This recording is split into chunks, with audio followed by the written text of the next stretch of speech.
L&T company इथे थांबणार आहे का काम संपल्यानंतर? काम त्यांचे 6 महिने शेवटचे त्यांचे गर्डर वगैरे टाकायचं काम चालू आहे. मला एक सांगा, त्यांनी काय केलं, 3 वर्ष या पोरांनी राबले इथे. 3 वर्ष राबल्यानंतर एक नॅशनल कंपनी आहे, एवढी मोठी कंपनी आहे, आमची फक्त एवढीच अपेक्षा आहे की त्या मुलांना त्यांच्या भविष्याचं कधी होईल.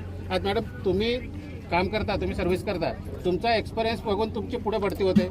त्यांना एक्सपिरियन्स सर्टिफिकेट द्या 3 वर्षाची. त्यांना कॉन्ट्रॅक्ट मध्ये तुम्ही 13-14 हजारावर वापरणार मिनिमम. आणि आज तुम्ही इथून तुम्ही निघून गेल्यानंतर ते वाऱ्यावर सुटणार.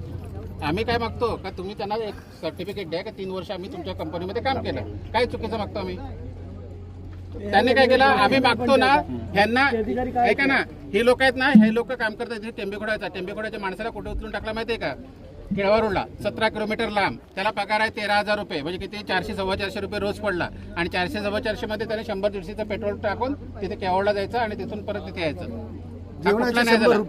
हा कुठला नाही झाला म्हणजे त्रास म्हणून. आणि आता काय सांगतं, 3 वर्ष काम केल्यानंतर तुम्हाला काम करायचं तर काम करा, नाही तर तुम्ही सोडून द्या. काय आता यांचं काम झालं ना, नाही आलं तरी चालतील असं बोलता डायरेक्ट. घ्या त्याचं बाईट घ्या. काय तुझं म्हणणं आहे बोल. नाही आलं तरी चालतील असं सांगता डायरेक्ट. तेच ना, आता मग त्यांना बंद करू.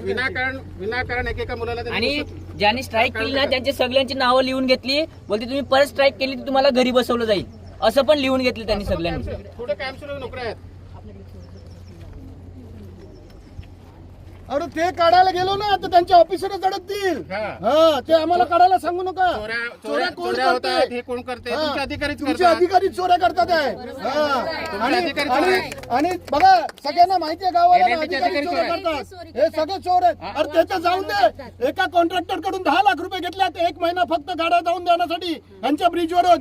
मग आम्ही पैसे किती घ्यायचे यांच्याकडून? L&Tच्या ऑफिसरने घेतल्यात 10 लाख रुपये. आणि आता हे आता चोऱ्या होत्या. मला एक सांगा, तुमच्याकडे सीसीटीव्ही फुटेज आहेत सगळे, सीसीटीव्ही फुटेज कुठे चोऱ्या झाल्यात त्या? एखाद गार्ड दिसलं तर सांगा, त्याच्यात गार्ड दिसलं तर सांगा गार्डने चोरी केली. गार्डला काढून टाका, तुम्ही केस करा गार्डवरती, पण तो दिसला पाहिजे ना त्या व्हिडिओ मध्ये. तो दिसत नाही तरी पण तुम्ही त्याला काढून टाकता, दिसत नाही तरी पण त्याला काढून टाकता. आहे समोर पोरगा चोरी केला. हा, ह्याचा काय सबूत आहे का त्याच्याकडे? त्याला काढला, कशाला काढला?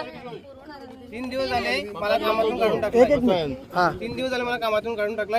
राजनपाड्यात कामाला होतो मी, तर तिकडे चोरी झाल्या काहीतरी, तर त्यांनी माझ्या राल दिलाय की तू घेऊन गेला. प्रूफ तर दाखवा. आणि काय बोलले माहितीये का, मी माणसं ठेवलेली प्रत्येक स्टॉपवर एक काय नेते का तिकडून बघायला, म्हणजे तिकडून चोरी येते का. त्यांनी अगोदर बघितलेली आहे ती वस्तू तिकडे आहे, पण मला त्यांनी सांगितलं नाही की तिकडे वस्तू आहे. मी सेकंड शिफ्टला जातो.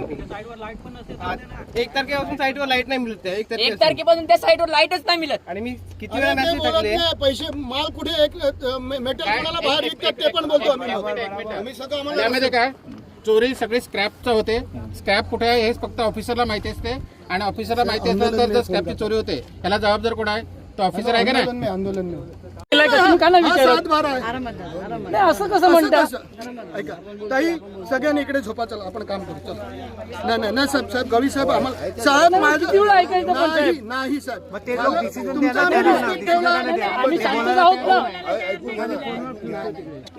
हा माझा 7 बार आहे. हा बघा, माननीय मुख्यमंत्री साहेब, हा माझा 7 बार आहे. माझा शेतकरी हा आहे. माननीय मुख्यमंत्री साहेब, आम्ही या शेतकऱ्यांनी ऐका ना, या शेतकऱ्यांनी ट्रेसपासचा गुन्हा दाखल केलेला आहे. त्याचे पेपर द्या ट्रेसपासच्या गुन्ह्याचे. कालचं लेटर दे. तुझं लेटर कुठे? दे लेटर.